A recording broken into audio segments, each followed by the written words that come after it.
నన్ను ఎన్వి సుబ్రహ్మణ్యం ఉంటారండి. నాకు ఎదురుకు పోస్టెడ్ క్యాన్సర్ ఉంది. కేమో పోర్ట్ అని చెప్పి ఇక్కడ పెట్టారు నాకు.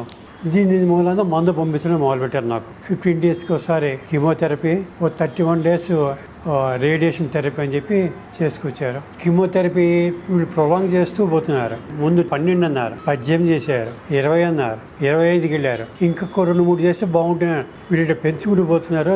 నేను హార్ట్ అంటే మా మేనల్ని అడిగాను. నేను అన్న, నువ్వు పని చేయి, నువ్వు ఆయుర్వేదంలో పో, నువ్వు అరే నువ్వు పునర్జన్మ ఉందిరా, నువ్వు వెళ్ళు, నువ్వు వాళ్ళు రిజల్ట్ వాళ్ళు ఏంటంటే బాగానే ఉంది, ఎంక్వైరీ చేశాను నేను, వాళ్ళు చెప్పారు నాకు. నేను మిగతా మాతో 2-3 చెప్పారు కానీ నాకు వాటి మీద వెళ్ళాలనిపించలేదు. వాళ్ళు వెళ్తారో ఏదో మందలు పోతున్నారు, సో నాకు ఇంట్రెస్ట్ అనిపించలేదు. సో వాడు చెప్పాడు నాకు వాటి మాట మీద గురి ఉంది. వాడు ఎప్పుడైతే చెప్పాడో పునర్జన్మ అని చెప్పి వెంటనే నేను ఎంక్వైరీ చేసి ఇక్కడికి వచ్చాను. లాస్ట్ మంత్కి నేను ఈ ట్రీట్మెంట్ తీసుకున్నందుకు ఎప్పటికీ నాకు 10-20% తేడా నాకే తెలుస్తుంది. సో కాబట్టి మందు పనిచేస్తుంది కాబట్టి so I'm going for the treatment. పెద్ద కాస్ట్లీ ట్రీట్మెంట్ కూడా కాదు, ఆయుర్వేదిక్, సైడ్ ఎఫెక్ట్స్ కూడా ఉండవు.